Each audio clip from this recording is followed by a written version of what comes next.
All right, let's get into AEW Dynamite's results for December 9th. The return of Sting. Sting speaks. That's the main thing going on with this show. We start off first, however, with the tag match, the Young Bucks, Matt and Nick Jackson versus Hybrid 2. If Hybrid wins, they get a future title shot. This started off with the show with a bang. Winner Young Bucks. I gave this a 4.25. Initially, this was my match of the night, and I changed my mind later on in the show, but absolutely a great match between the two. And Jack Evans, even though I made fun of his teeth the other day, like, he's a fantastic performer in the ring. Great match all around. Lots of bumps, lots of, whoa, I think they're going to win. Nope, they didn't. So, great way to kick off the show. MJF checks in, saying he's getting ready for his Dynamite Diamond final tonight with Orange Cassidy. He's all fired up about that. Darby Allin checks in with, I posted on Twitter, I think is one of the best promos they did with Darby Allin, where they show him pictures and he kind of says things, and it really got me fired up about Brian Cage. And then, of course, they showed Sting at the end, a picture of Sting. And if you didn't get a chance to check it out, I thought it was well done. And they've done some stuff with our Darby Allin, and I'm like, whatever. But this by far was the best one. I really like that. Then finally, Sting comes into the ring and faces Cody. They go back and forth. It was very cool. The Sting hugged Tony Schiavone. They didn't really give away too much other than that Sting, and he might be there to help Darby Allin, but he's basically say he's going to be there for a while. It's interesting about Sting's talking, and also we'll get into Kenny Omega's. They really didn't give anything away, I think, because it was taped. So Sting didn't really say much other than things that we know, that he probably will align, that he's signed a long-term deal, and that he is aligned with Darby Allin, which got a huge Darby Allin chant. So we'll see where Sting leads us. But he says he's going to be around. Didn't say if he was going to wrestle. Didn't say anything. I think because the show was taped. Tag match, FTR, Cash Wheeler, and Dax Harwood versus the Varsity Blondes, Griff Garrison, Brian Pillman Jr. This was a good match. I mean, for both Pillman and Griff Garrison to come in there, and FTR did well as well. It was a decent match. I gave the FTR was the winner. No shocker here. Gave that a grade of 3.75. No shocker there. Singles match, Dustin Rhodes versus number 10, Preston Vance. This one, I was like, what was the point of we're doing this? Winner, Dustin Rhodes, gave this a grade of 3.0.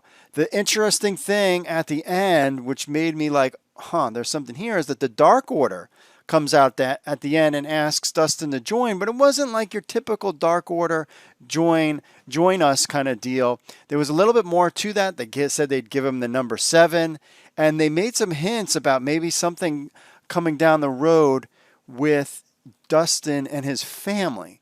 And we know AEW is really good at long-term storytelling, so there's something to keep an eye on between the Dark Order and Dustin Rhodes.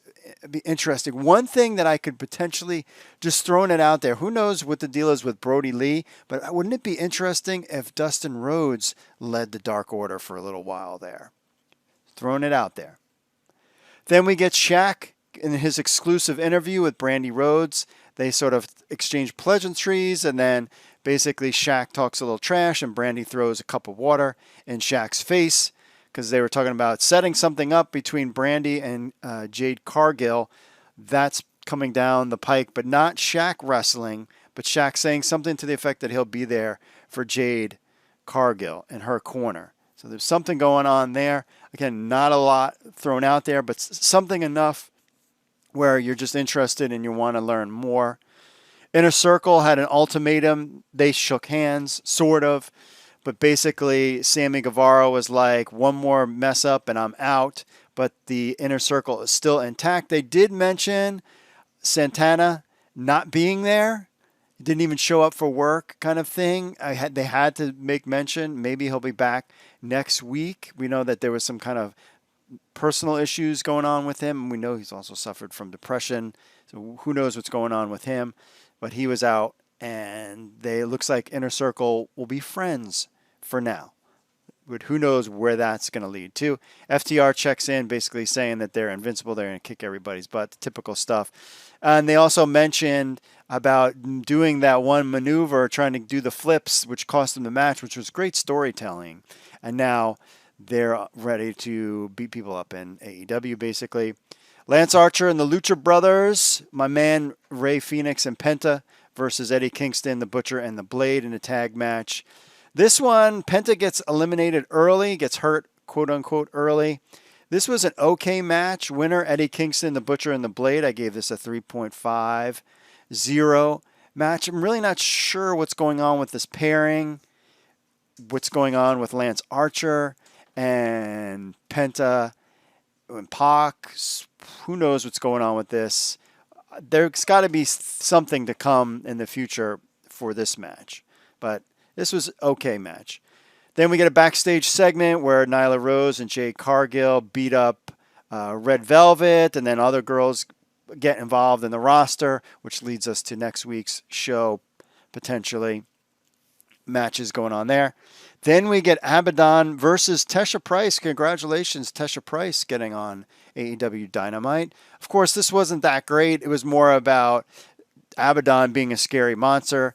Of course, Abadon wins, 2.75. Sheeta comes out because Abadon's beating up Tesha Price and hits her with a kendo stick across the head.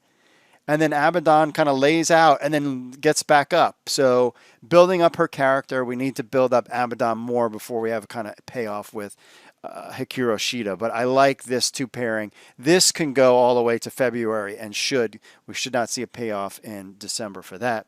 Kenny Omega checks in, and if you saw Kenny Omega's appearance on Impact Wrestling, basically the same kind of spiel. Actually, I thought maybe the Impact Wrestling appearance was a little bit better.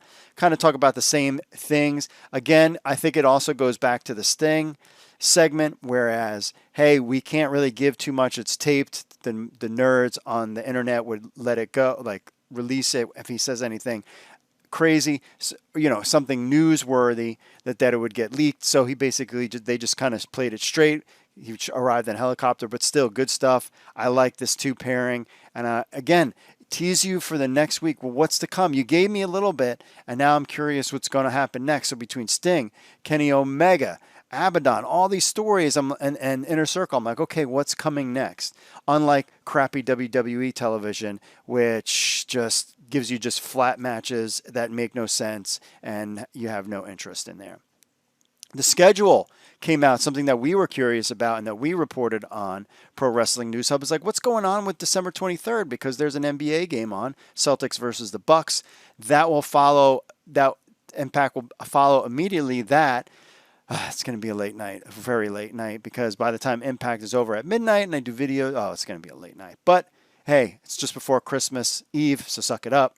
Then we get a New Year's Smash 2021 night, December 30th, which supposedly is going to be a big show, and then another January 6th show. I assume those two will be taped for one big kind of thing. And then we go into 2021. No word on if any ticket sales, when the next live shows are going on in January and February. So we'll have to tune in and find out. I'm sure what's going on in the country will have something to do with that. Finally, we get Dynamite Diamond final, the MJF versus Orange Cassidy.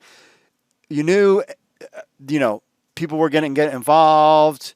You had some of the other guys from backstage, like Brandon Cutler and Top Flight, came out because, Inner Circle was interfering, and then they had a bunch of good spots. Winner, MJF, I gave this grade a 4.25 because it really had me going with all the different twists and turns. But what made it interesting is that, it was that typical, like, okay, one side's going to screw the other side kind of thing. But Miro, of all people, comes out and actually screws Orange Cassidy over, still going back to that over the summertime, breaking his video game deal. And Trent, and him and Trent going at it. So there's some kind of program going on. So he interferes, which costs Orange Cassidy the match. And that was kind of cool because we weren't expecting that.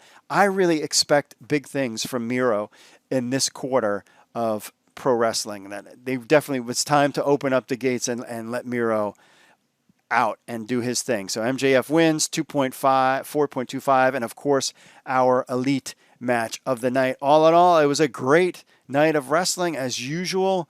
Again, they didn't let out a lot because it was taped, so this just leads a lot to the next couple AEW Dynamites, which makes it all fun.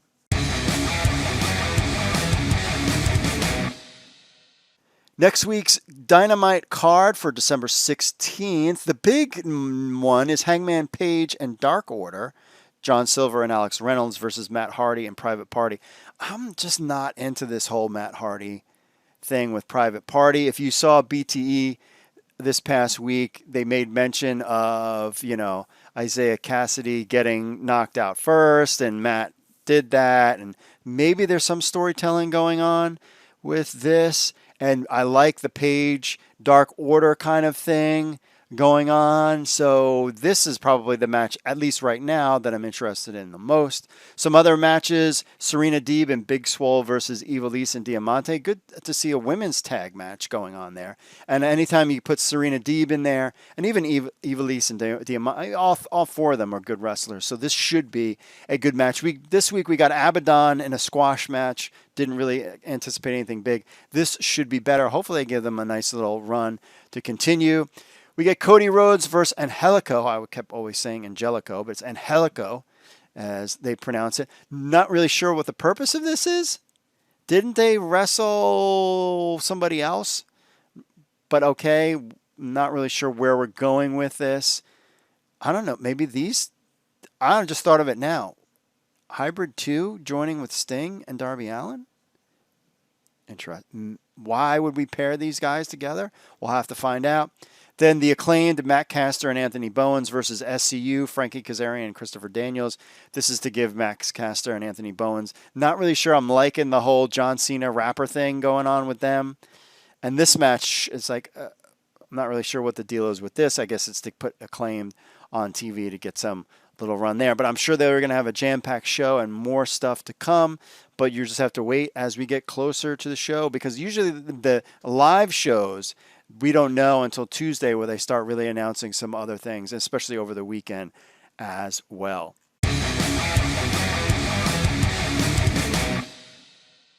AEW Dark results for December 8th.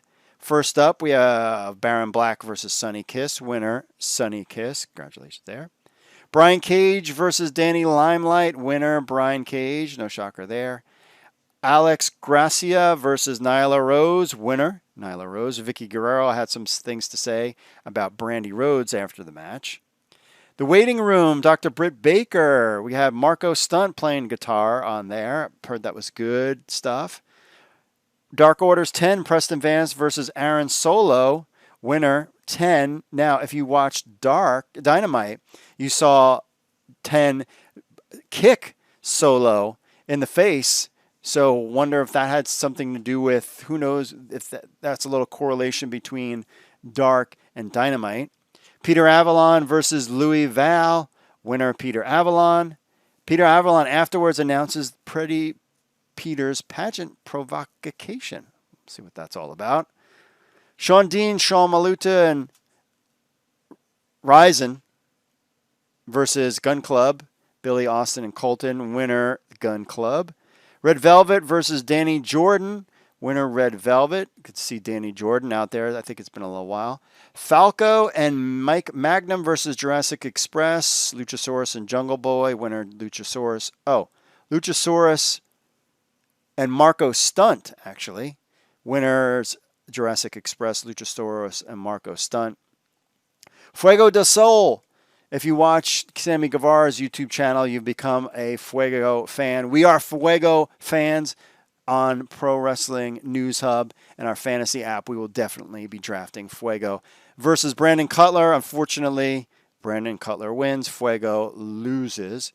Skylar Moore versus IVELISSE. IVELISSE takes the win. Big Swole versus Lindsay Snow. Winner, Big Swole. Sathura Churin and VSK versus Hybrid 2. Winner, Hybrid 2 and Helico and Jack Evans. Diamante versus Tesha Price. Winner, Diamante. And we get a H2 interview talking about Dynamite.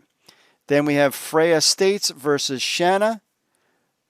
Winner, Shanna.